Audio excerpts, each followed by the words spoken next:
Welcome to Laptop Radio. Today's topic is creating an easy, safe, and reliable offline physical wallet with Bobby Lee, founder and CEO of Ballet. Hello, Bobby. Hi, Michelle. How are Thank you for you? having me. I'm good, very good. Thank you for having me on your show. Welcome. And where are you now? So I am in Los Angeles right now. Normally I'm based in Shanghai, in China.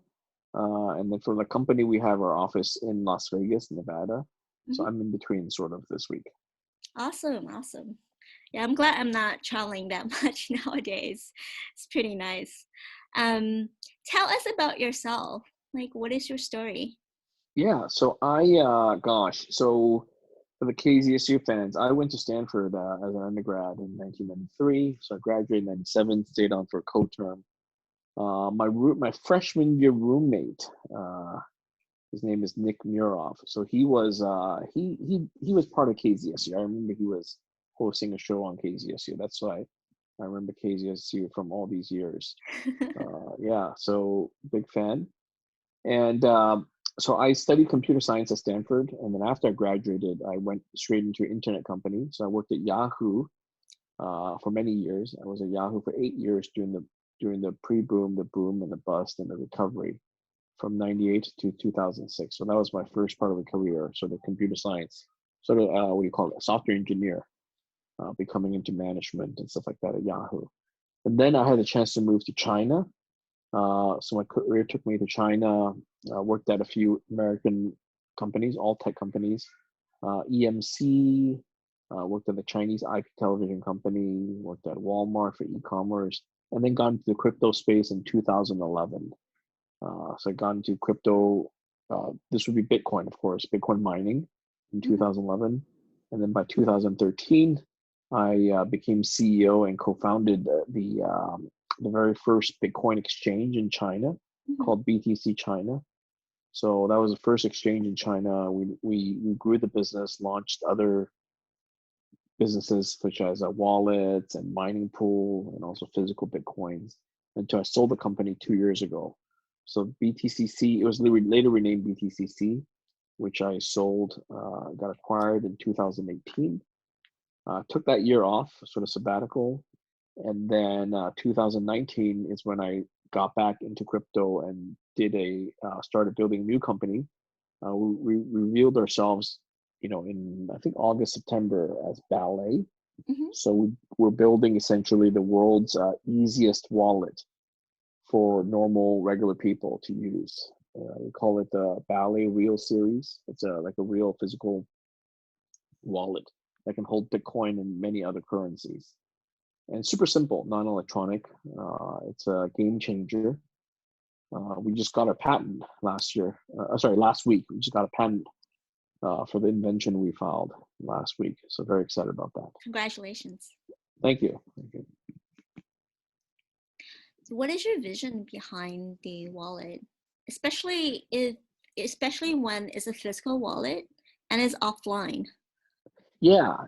So this is something people don't see very often. So most people, first of all, cryptocurrency is a hard topic, right? Of course, there's the industry insiders who've been trading and playing with Bitcoin for many years, like myself and others. But the whole notion of cryptocurrency, blockchain it's very confusing, very hard to understand. People hear about all the prices going high, going low, very scary as an investment.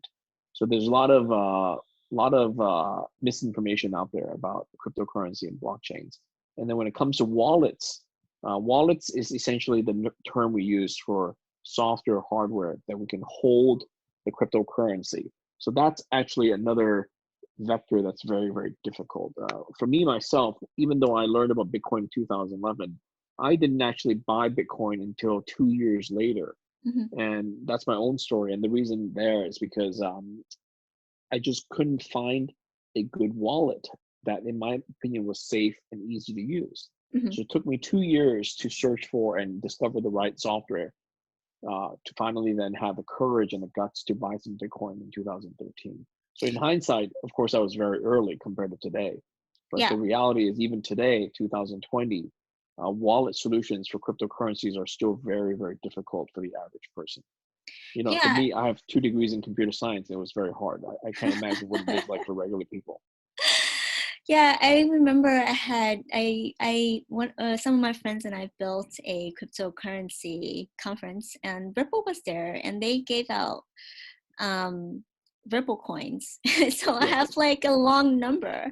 I remember I really didn't know how to redeem it. I went to Yeah. their forum. I was like, what do I do with this number? Um, and and I was in the payment space for a long time, and Exactly. in tech, right? So it's still very difficult to understand how to purchase cryptocurrency and where to store it and how to be safe, because essentially they're money, or because they had value, right? Yeah. So how do we store it, and how do we store it safely, and why is that important? Well, it's very important because the notion of cryptocurrency is that people now have the liberty and have a way to own their own digital money. This is Bitcoin and cryptocurrency, without having to rely on a third party. Like you think about the money you have, the regular money, what we call U.S. dollars, right? Some of you have paper bills in your wallet. Most of us don't even carry wallets and paper notes anymore. We just rely on credit cards and bank transfers, PayPal, Venmo, and so on. Hmm. So the money is actually held by these what we call financial institutions, right? Whether it's Venmo, PayPal, Wells Fargo Bank, Bank of America, all these banking institutions, and we tell the banks how to move the money, and then we log in via apps on our phone, or we write a check, mail it in, pay the bills, all these things, right?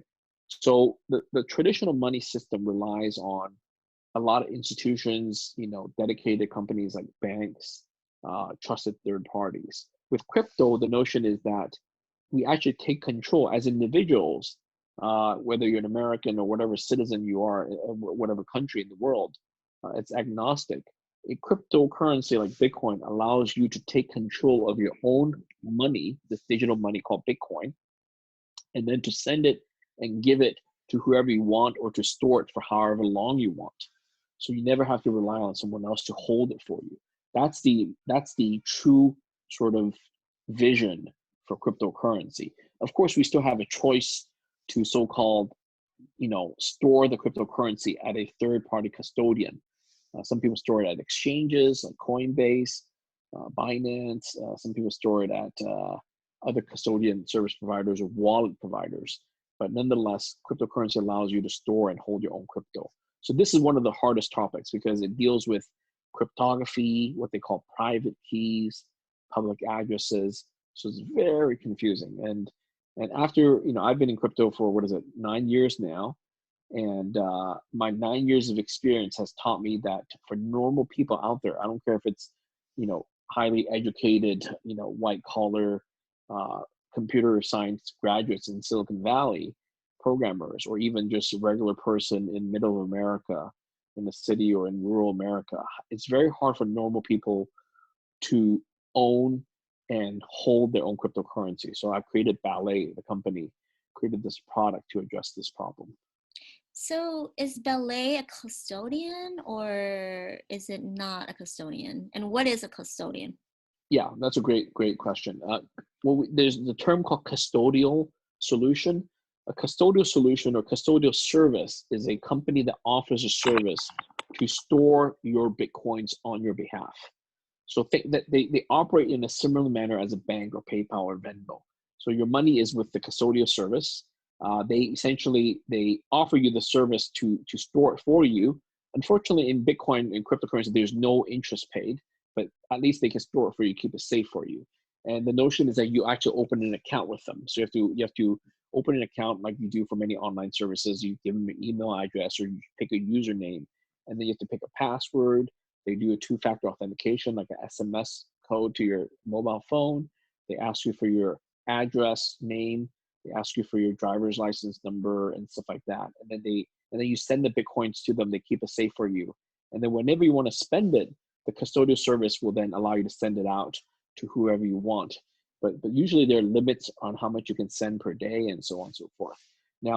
So that's what we call a custodial wallet service, a custodial storage solution.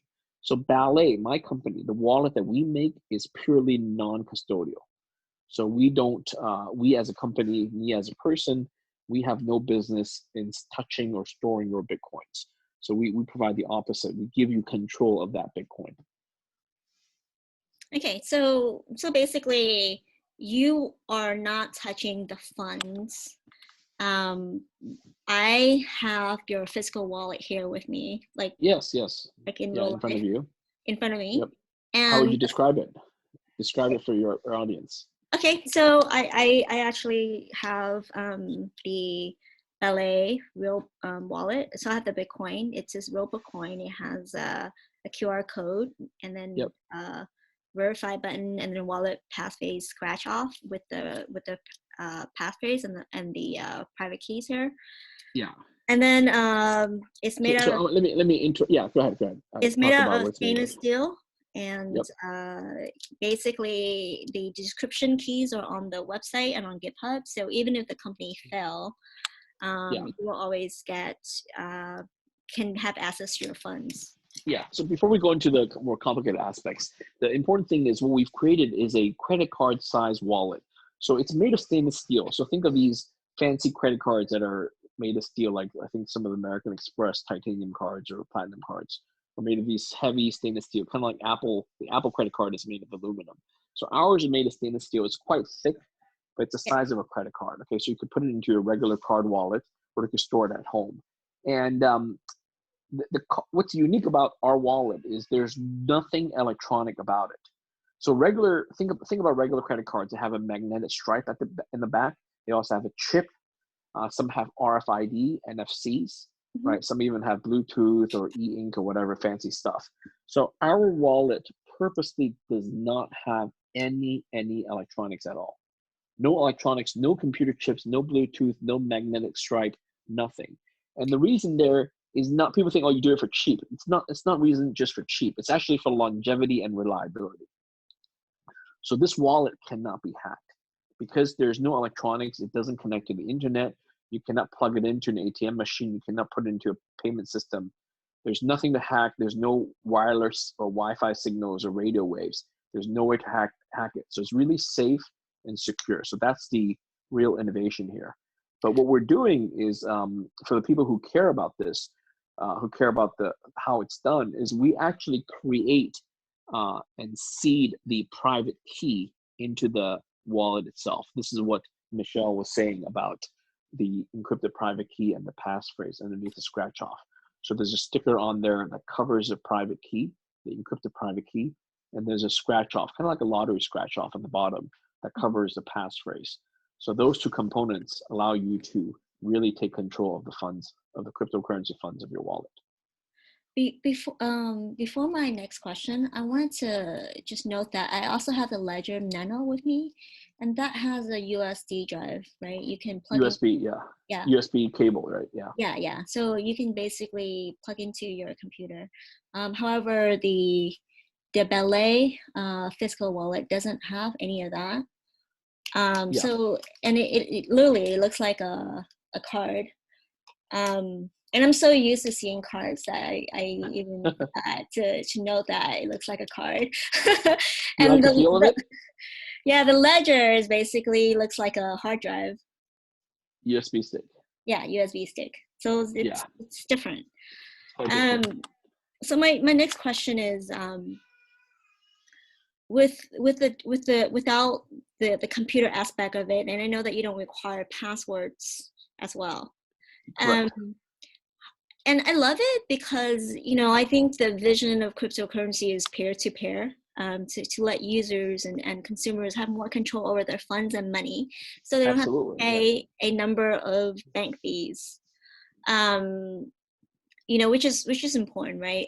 And I think, when we talk about cryptocurrency, there's a balance between autonomy, privacy, security, and that ownership of a property, right? Including money, physical Yes. money like dollar, and also virtual money, right?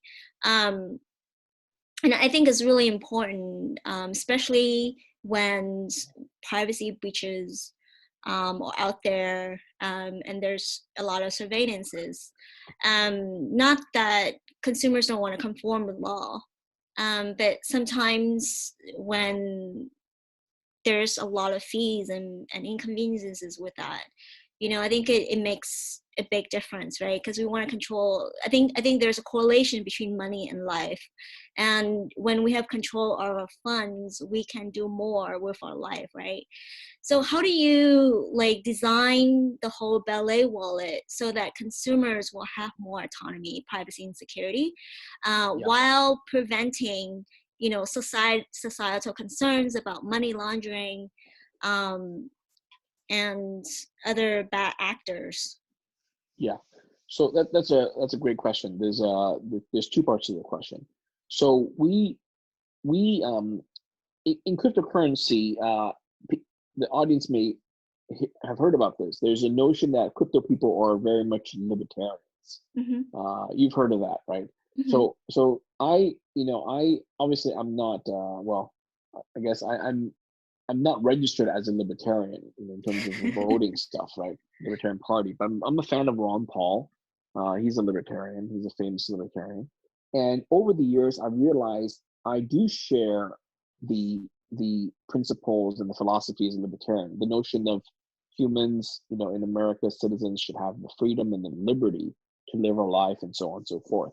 So the reason cryptocurrency is tied to libertarian is because cryptocurrency is a notion of money where the people have control over it, where the money is not issued by central authority like the Federal Reserve, the central bank, Mm-hmm. all over the world, whether it's Europe, China, Japan, Australia, African countries, they all have central banks that issue their currencies. Whereas Bitcoin and cryptocurrencies generally decentralized. There's no central party issuing it. And there's also a finite limit. In Bitcoin, there's only 21 million.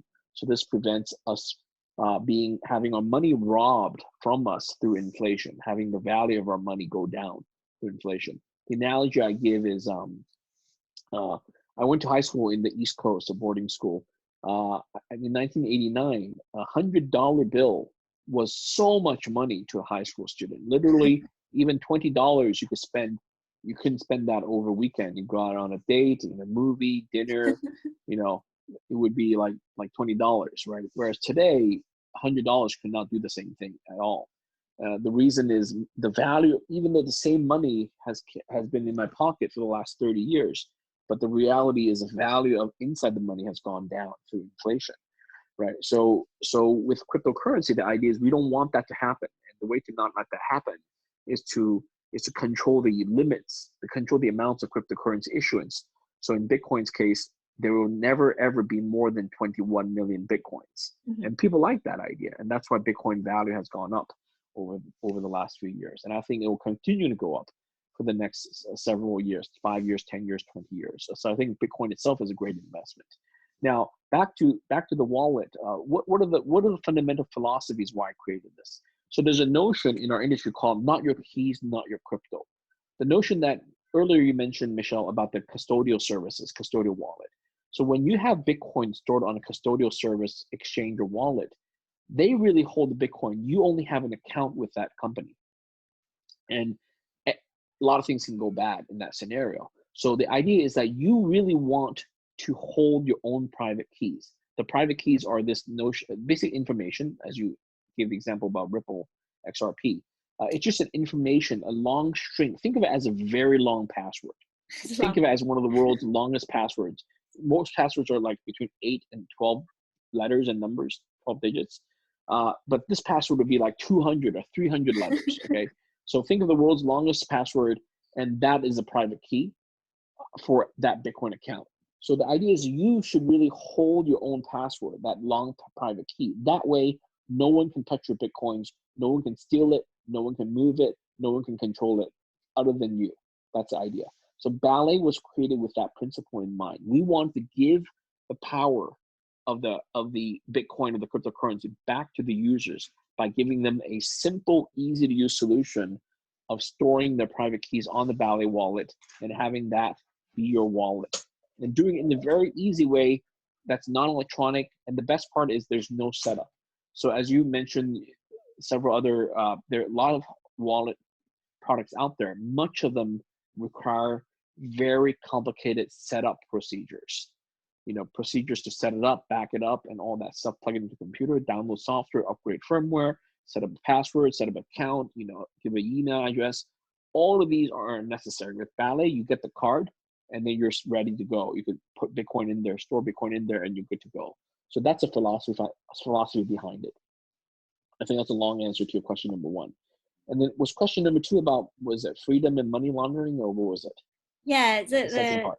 The second question, it's about how do you balance individual control of their own funds, namely autonomy, privacy, and security, with preventing bad acts such as money laundering.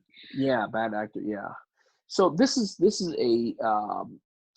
also an important topic. I'm a believer that let's see how to phrase it. So money, if you think of your traditional money, like an example of the $100 bill that people may carry, that's a anonymous piece of paper, right? There's no name assigned to it. You can give it to someone else and then they'll give you change. You can buy things at the grocery store, pay for dinner, they'll give you change for it. And so Bitcoin and the cryptocurrency carries an ethos that people should be freely spend their money without having to reveal their privacy, right? Like if I go to a restaurant and pay for it, I should not be obligated to announce to the world that I just came to this restaurant tonight.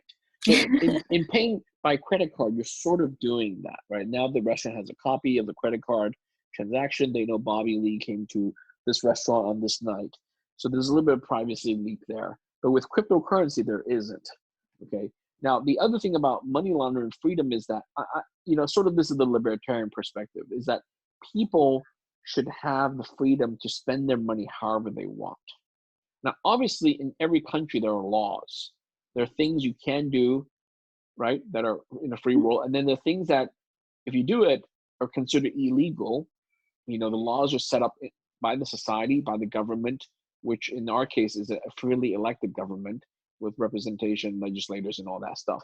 So the point is that it is my philosophy that money, basically, crimes should be prosecuted, but spending of money should not be.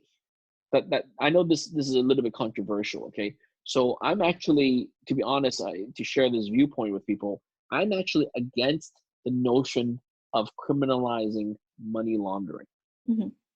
Okay, so this is another, it could be a rabbit hole, but the topic is money laundering. People know it as to be illegal and against the law, which is the case in many states and many countries in the world.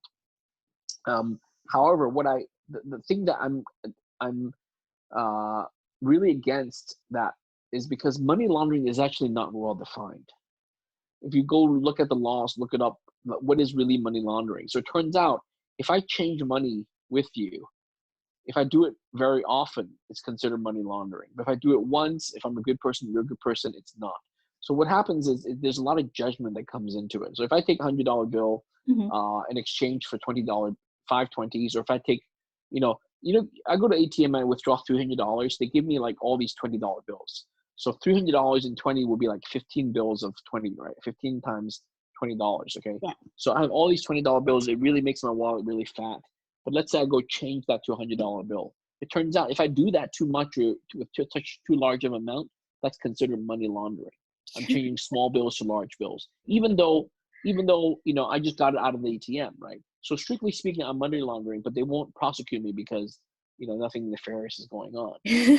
So this is where I'm really against the notion of these days, attorney generals and prosecutors will prosecute and they catch a bad person, and then the way they put them in prison, they say, "Oh, see, you did some money laundering. You took some money and exchanged money and did that."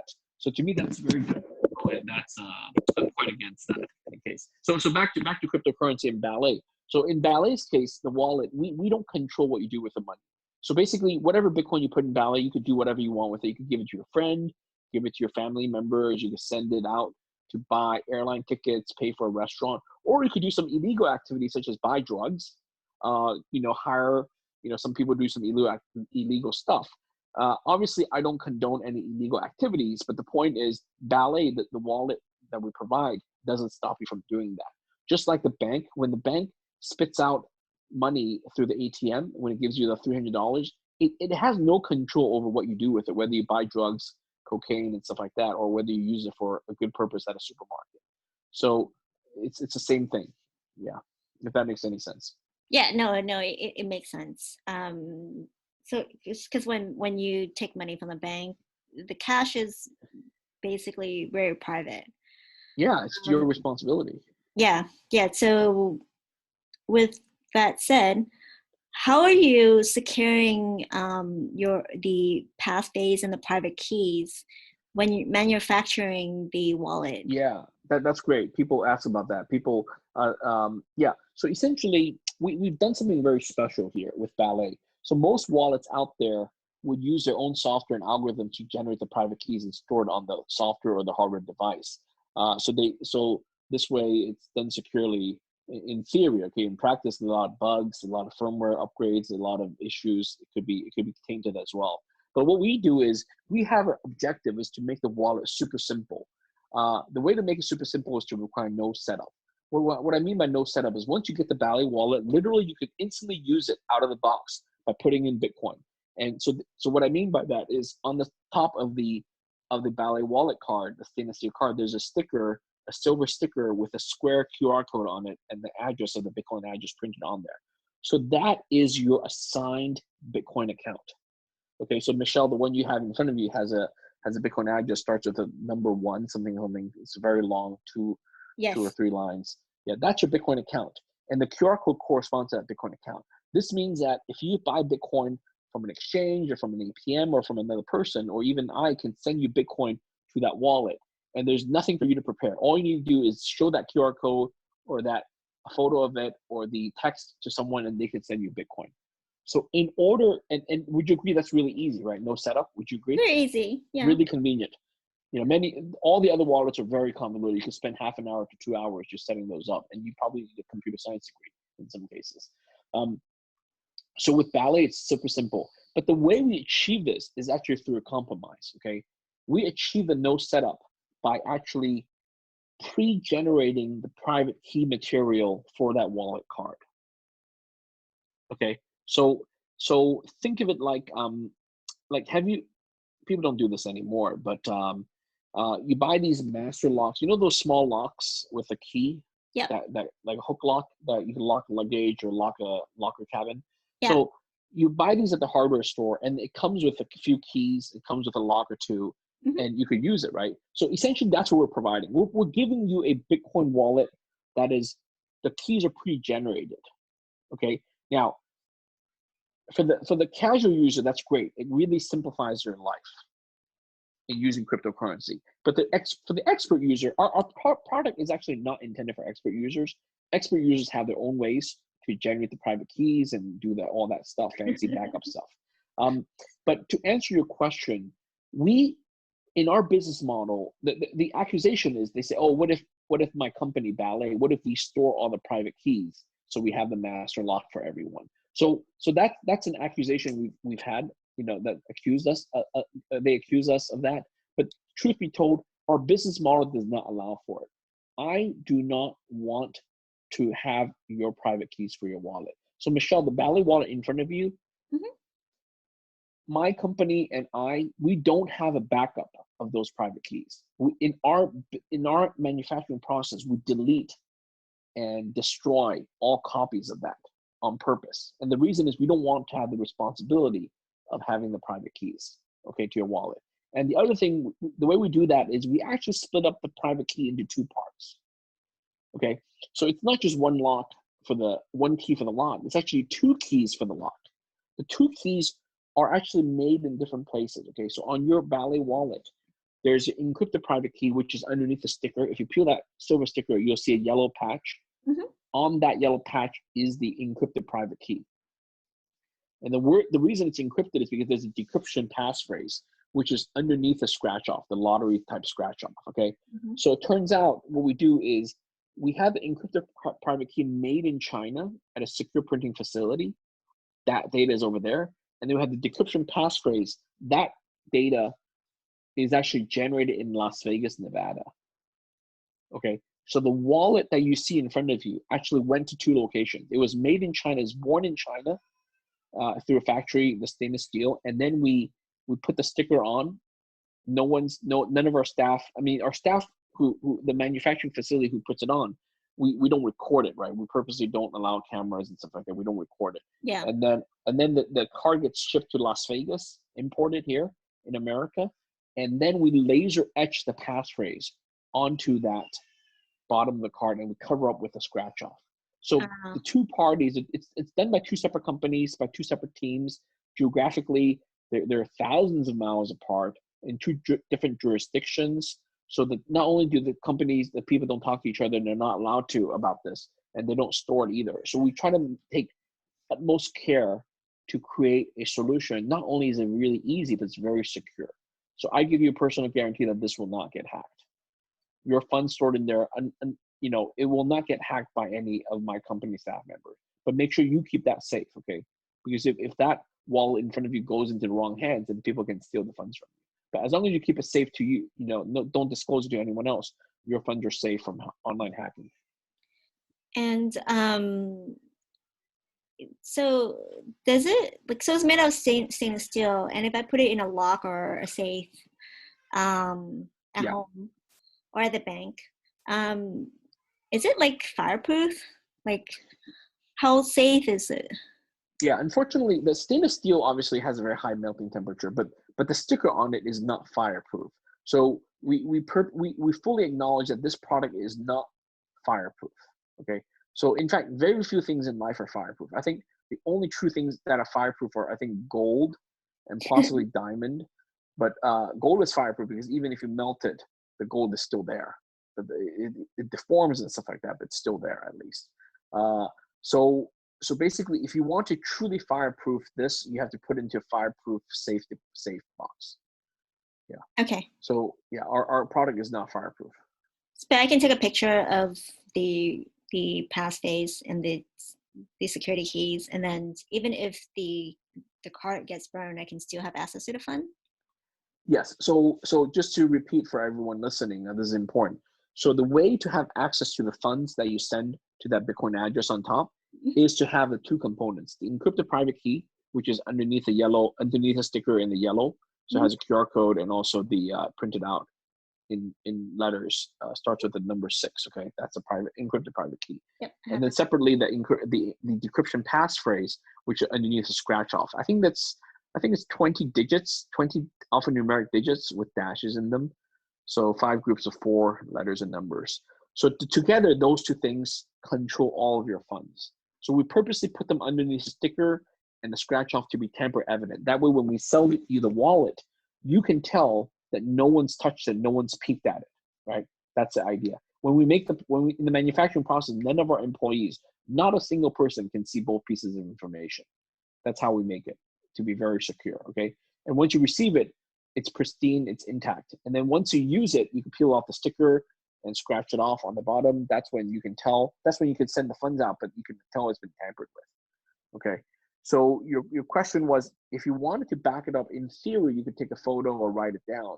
But in practice, if you use a traditional camera, that's fine, or instant camera like Polaroid, that's fine. But if you use like a cell phone camera, it may even upload your photograph to the cloud. Like iPhones notoriously do that. They upload it to iCloud.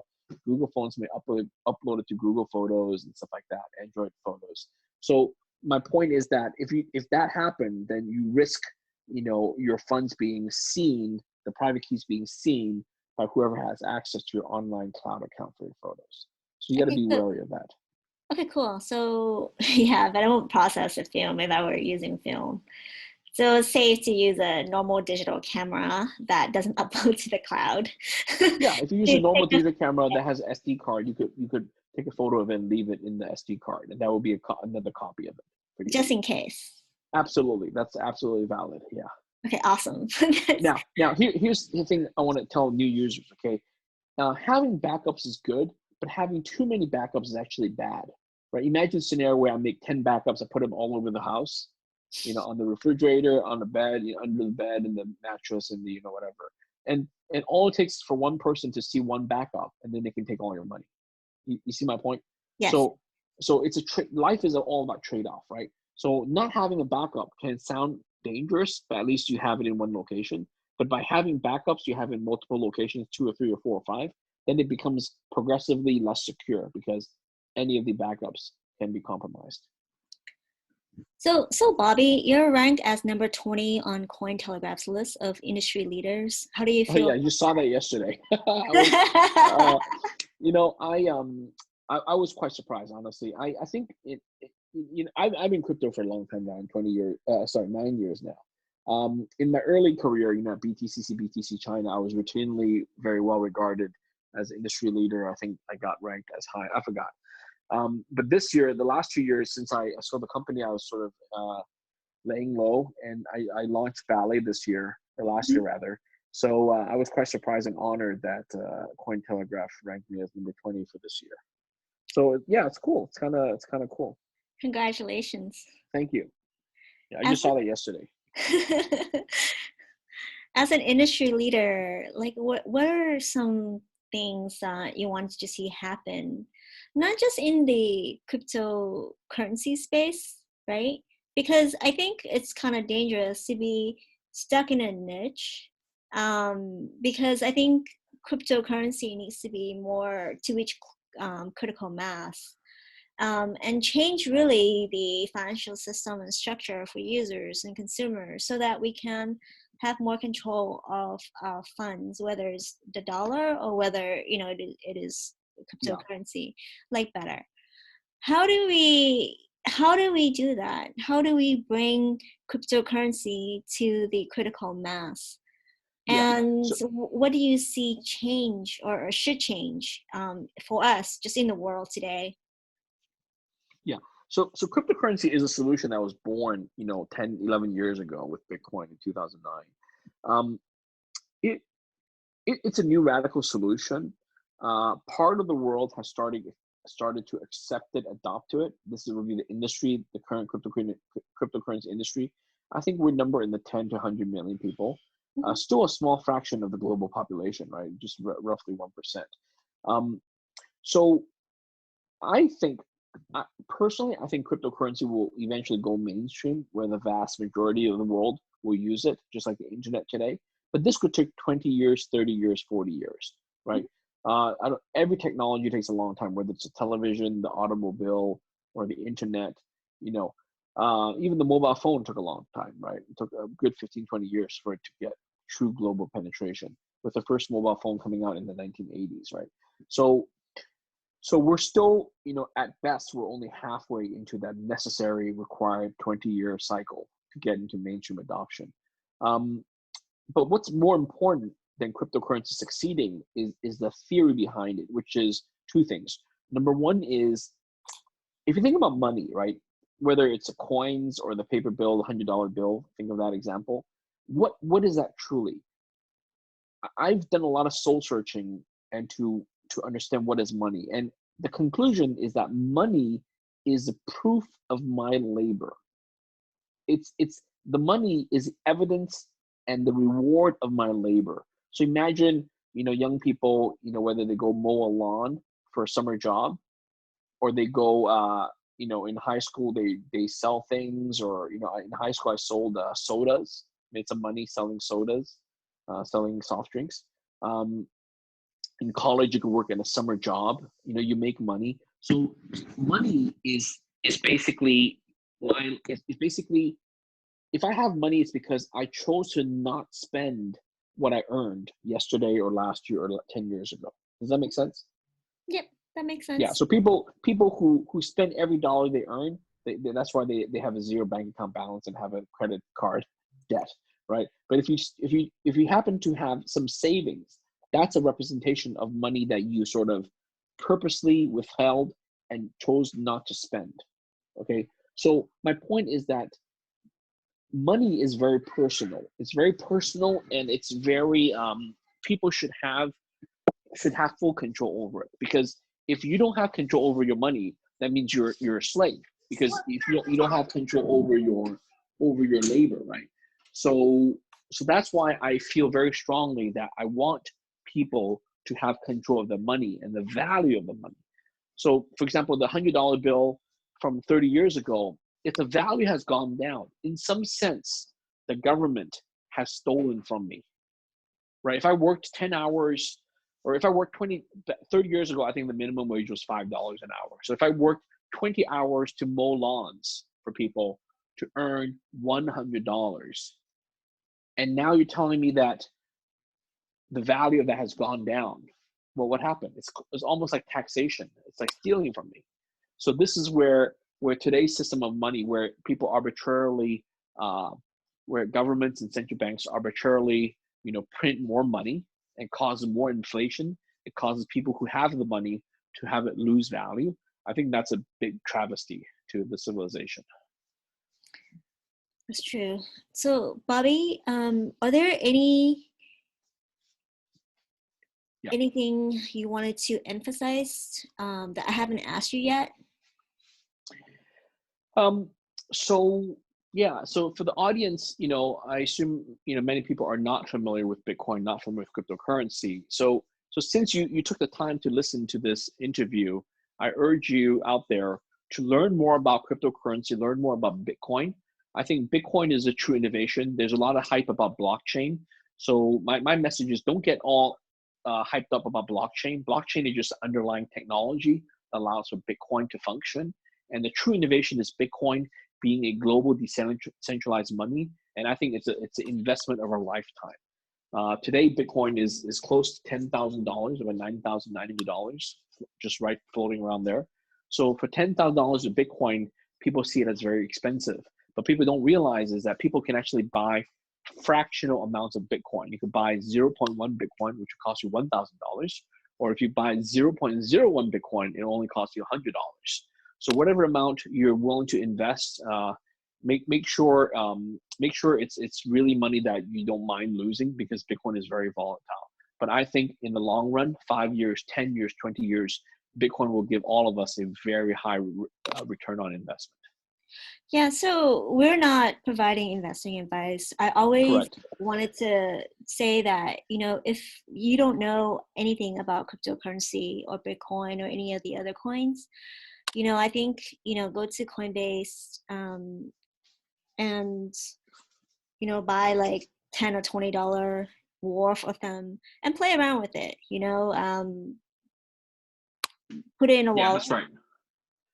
Yeah, put it in a wallet. wallet. Yeah. And, and just kind of discover it that way. I think just so that you're familiar with it, see that it goes up and see that it goes down. And just kind of learn about it. I think, for once, you don't have to spend, they pay the entire amount. Because like with stock, you basically, if Apple shares like at 300, you have to, purchase one at 300.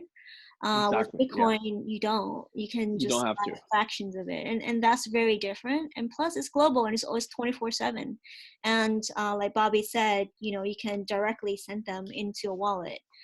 You don't have to purchase them through, like Ameritrade or E-Trade, or there's a lot of middlemen in our financial system today. That's right. With they're just and they basically charge tons of fees. Here you can purchase your Bitcoin and you can directly have it and send it. Oops, sorry, that's my wallet. Send it into your Ballet wallet or any of the other wallets that you prefer, a safe wallet, and and then kind of just really play with the cryptocurrency so that you're more familiar with it. I think that's very important because we don't really know how and where these financial institutions are going and how they're managing your funds in the next 10-20 years. Yeah, good point. Excellent point. Yeah. So Michelle, you have the Ballet wallet in front of you, right? I do. Let me tell you a secret, and maybe you can share this with the audience as we talk about this. Sure. On that wallet, you see the sticker that has a QR code with the Yes. Bitcoin address, Bitcoin account. So if you scratch that sticker with your fingernails and smell it, you should smell something. Tell me what you smell.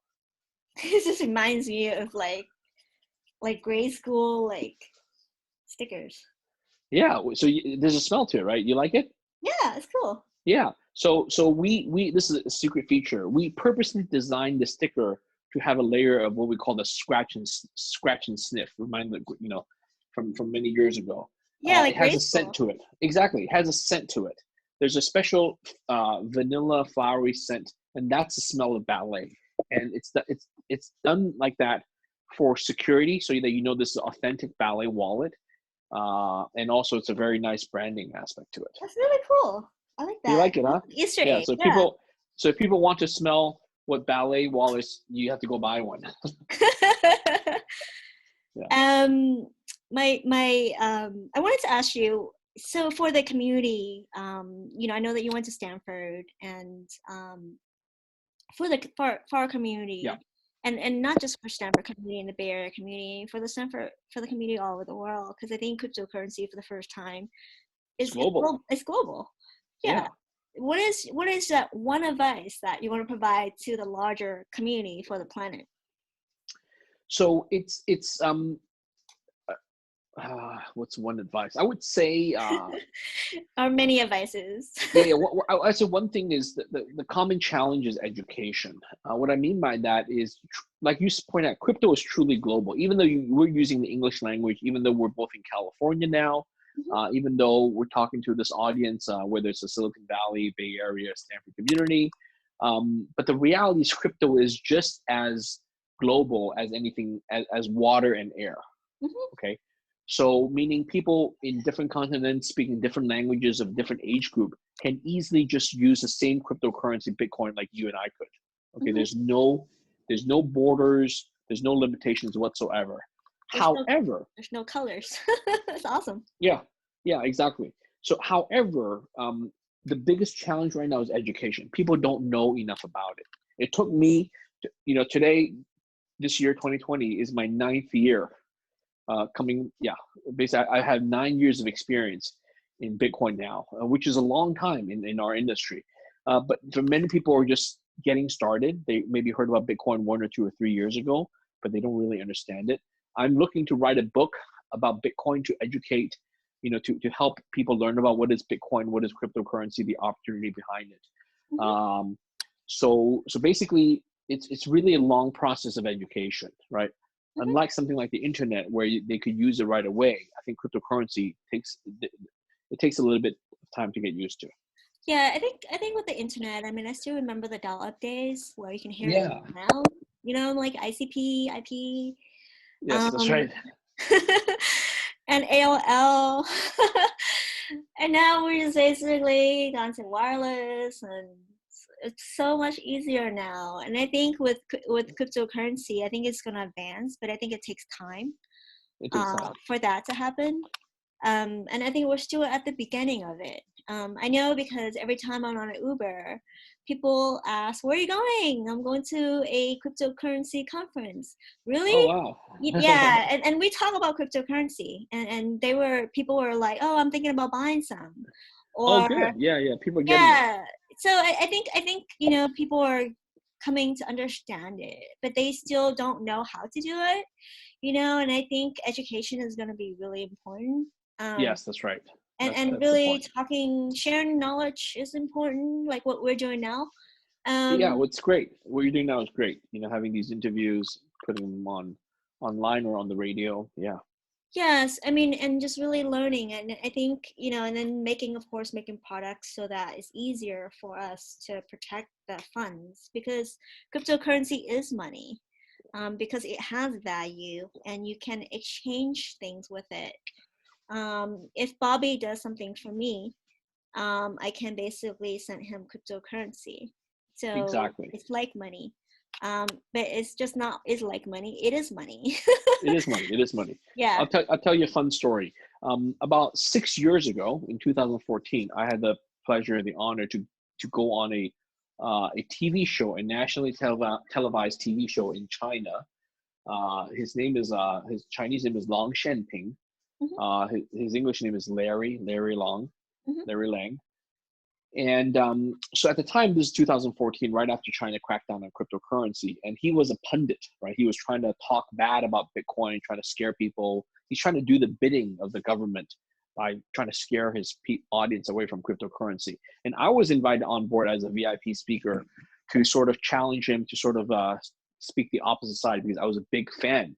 And I pose it basically the point I was trying to make is he's saying that cryptocurrency Bitcoin is worthless. He's saying Bitcoin's worthless. And I argue that Bitcoin is actually very valuable because there's like you said, there's 24-hour trading. Mhm. Literally, unlike the stock market, which closes on weekends and evenings, Bitcoin is traded every single day of the week, night and day. It's traded 24 hours, a day. And right now, literally right this moment at the time of the recording, it's $9,893. Okay. So I was telling him at the time that Bitcoin is worth so and so. And he said, oh no, it's rubbish. It's not worth anything. And I said, what if someone gave you 100 Bitcoins? Would you accept it? He's like, no, this is fake money. He wouldn't take it. So at the time, 100 Bitcoins was basically today 100 Bitcoins would be $1 million. Yeah. Okay, at the time it was just a few $1,000s, and even then he rejected it. But so not that I would actually give him 100 Bitcoins today, but he could have easily, the point is he doesn't get it, right? He thinks it's not worth anything because to him it's not valuable, but to someone who understands it's valuable because it has market value. Mm-hmm. Yeah, I mean, like if you look at all the shares, I mean stock, they all have value. Yes. And then so is money. I mean, there's always things that you can't see that has value. And I'm not kidding, right? I mean, like you don't see a share of an Apple stock, but they have value. Of course, that's right. Good point. Yeah, Bitcoin, you can't see it, but it has value. So there's really a lot of things in life that you can't physically see but has value, and it's because of that, you can't say that it's not real. Well, actually, you bring up a good point. So can I interrupt you here? So this is great because we actually created Ballet to solve this problem, because the biggest accusation is cryptocurrency is so virtual. I don't see it. I don't know what it is. How do I know it's real? Mm-hmm. So we purposely named our wallet the Real Bitcoin. It's called the Real Series, REAL. We try to make it real. So literally we make a physical wallet. You could feel it, you could touch it, you could touch the engraving on it, right? It's a raised edge, the logo and all that. Yep. And you could feel it, you could hear it. If you hit it against the table, you could hear the sound of it. And also you could see it, touch it, hear it. You can now smell it. So the only thing is probably you can't taste it, but I guess you could in theory. You could probably put it in your tongue. Yeah. So so this is the real wallet, the Real Bitcoin. That's awesome. I was looking through your materials and I saw that. I kept seeing real there. And I was just like, is this real Bitcoin? Yeah. It's real Bitcoin. So now if you put some Bitcoins in there, then it's considered real Bitcoin, right? You can then give it to someone as a gift. That's awesome. Yeah. And I think it's awesome because I think, like when I see real everywhere, and I was just like, what is he thinking? Well, because there's a lot of scam in the industry, right, as well. Sure. And so I was just like, okay, it's real Bitcoin. And then it's also real ETH, and because it's physical, and you can touch it, feel it, and smell it, that it is real. Yeah, that's what we're trying to evoke, a sense of real, like bringing something virtual on the internet down to something you can hold in your hand. That's awesome. I mean, I don't like. I mean, I think about digital goods. Like GIFs. People buy GIFs. When you play Farmville, it's just all GIFs. Yeah. Right? I mean, when my nephew says he needs to water his plants, he's not talking about real life. He's talking about the digital world. The virtual, yeah. I need to go home so I can water my plants. That's great. So I think that there is a blurring, or not a blurring, well, maybe it's a blurring of physical and real life together. And so cryptocurrency is not just digital money. It is real money. And I think it's just really something that the world will kind of catch up with, like soon. Yeah. I mean, a lot of people have already. Yeah. Just wanted to thank you for your time. This is super awesome. And I think I have 3 versions of this. So I will play with it. it says Real Series is the name of the series. I just want to Yes. say that it's packaged in a cardboard, and I actually like your packaging, by the way. Oh, thank you. Thank you. Yes. Uh, Glad you like it. yeah, We put a lot of time into it. yeah, I You couldn't saw that. imagine we put a lot of time into the designing the packaging for it. Yeah, the packaging is awesome. It has a lot of instructions. It just says Ballet, simple and elegant, and it says cryptocurrency wallet, and then it has easy, safe, and reliable. I used to work at PayPal, so Yeah. I understand the meaning of those words. It's Yep. 100% offline cold storage, and then it has a card. Basically the cold storage, the Ballet wallet itself, with a strip that you can unfold, and then once you break it, it basically has instructions inside. Yeah. This is pretty cool. I love the packaging. Thank you. I'll tell my team. I could tell that it has a lot of work is put into it, and then once you have the wallet, it has a cover that basically protects it. Yes, that's right. There's an acrylic box, a see-through acrylic box that you can put your wallet in just to protect it. Gives you a nice feel. Yeah, so it's super awesome. And Bobby, where can people learn more about the Ballet wallet?